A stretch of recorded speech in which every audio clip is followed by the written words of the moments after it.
చూస్ country delight, live better. ఇప్పుడే country delight యాప్ని download చేసుకోండి.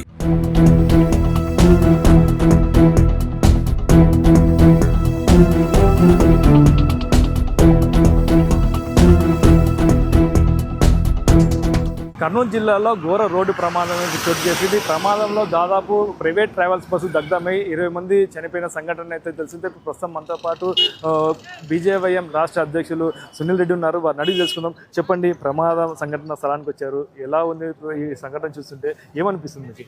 చాలా దిగ్భ్రాంతి పడాల్సిన విషయం, చాలా విషాదకరమైన విషయం ఇది. ఎందుకంటే ఈరోజు ఉదయం సుమారు 2-2:30 గంటల ఆ మధ్యలో ఈ సంఘటన జరిగిందని మేము అనుకుంటున్నాం.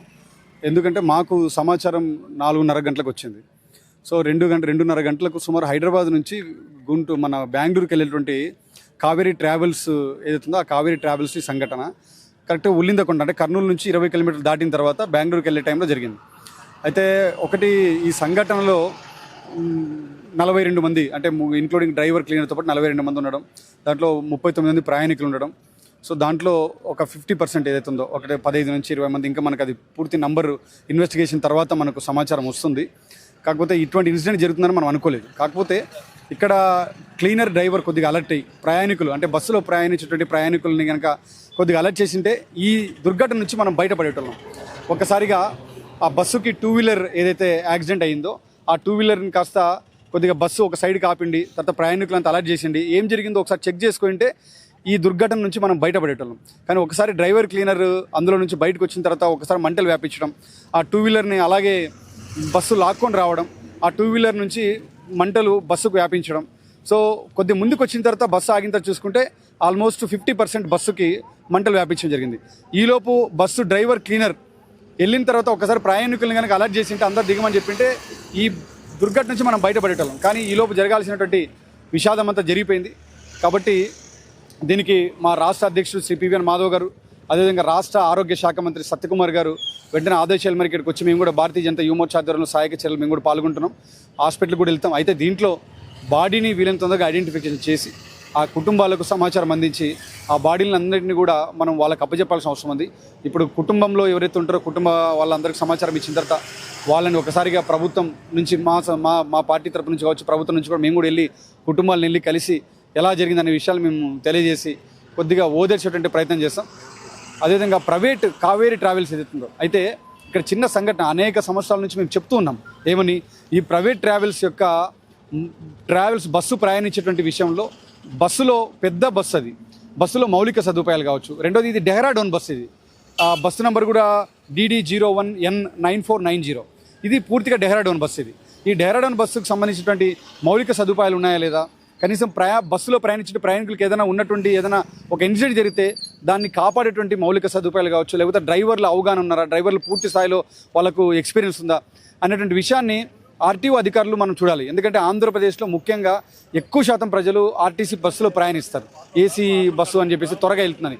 సో బస్సు ప్రయాణం చేసేటువంటి ఆ ప్రైవేట్ ట్రావెల్స్ బస్సు డ్రైవర్లు అతి వేగంతో వెళ్ళడం, మౌలిక సదుపాయాలు దాంట్లో ఉన్నాయా లేదా చూడడం, తర్వాత ఏదైనా ఒక ఇన్సిడెంట్ జరిగితే ప్రయాణికులకు సేఫ్ అండ్ సెక్యూరిటీలో పెట్టేటువంటి ఎక్విప్మెంట్స్ ఉన్నాయా లేదా చూడడం, ఇవన్నీ కూడా ఆర్టీఓ అధికారులు ప్రైవేట్ బస్సులు చెక్ చేయాలి. ఇది ఒక పెద్ద దందా మాదిరి తయారైపోయింది. కాబట్టి ప్రయాణికులు సురక్షితమే ఆలోచించే విషయంలో ఆర్టీఓ అధికారులు కావచ్చు, పోలీస్ అధికారులు కావచ్చు, ఆల్రెడీ ఇక్కడ కలెక్టర్ గారు, ఎస్పీ గారు, ప్రభుత్వ యంత్రాంగం మొత్తం ఇక్కడ ఉంది. కాబట్టి ప్రభుత్వ యంత్రాంగం ఇక్కడ ఉంది కాబట్టి సహాయక చర్యలు వేగవంతం జరుగుతున్నాయి. ఇటువంటి దుర్ఘటనలు భవిష్యత్తులో జరగకూడదని మేము ప్రగాఢ సానుభూతి తెలియజేస్తున్నాం. చెప్పండి, బస్సు సంఘటన ఎలా చూస్తారు? ఇది తెల్లవారుజామున దాదాపుగా 2:40 108 అనేది కాలువడం జరిగింది. దాదాపుగా 2:30 గంటలప్పుడు ఇది జరిగింటుంది. ఇది బస్సు అనేది హైదరాబాద్ నుంచి బెంగళూరు పోతుంది. ముందర పోయే 2 వీలర్ అనేది ఆయన డ్రైవరు కొట్టిన తర్వాత ఆయన యాక్చువల్గా ఆ వెహికల్ ప్లస్ ఆయన 2 వీలర్లో వెళ్ళే వ్యక్తి కూడా బయట పక్కకి వెళ్ళిపోయినారని చెప్పేసి బండి ముందుకు వచ్చేసినాడు. అక్కడనే కూడా బండి అక్కడ ఆపుకుంటే కూడా ఇంత దుర్ఘటన జరిగేది కాదు.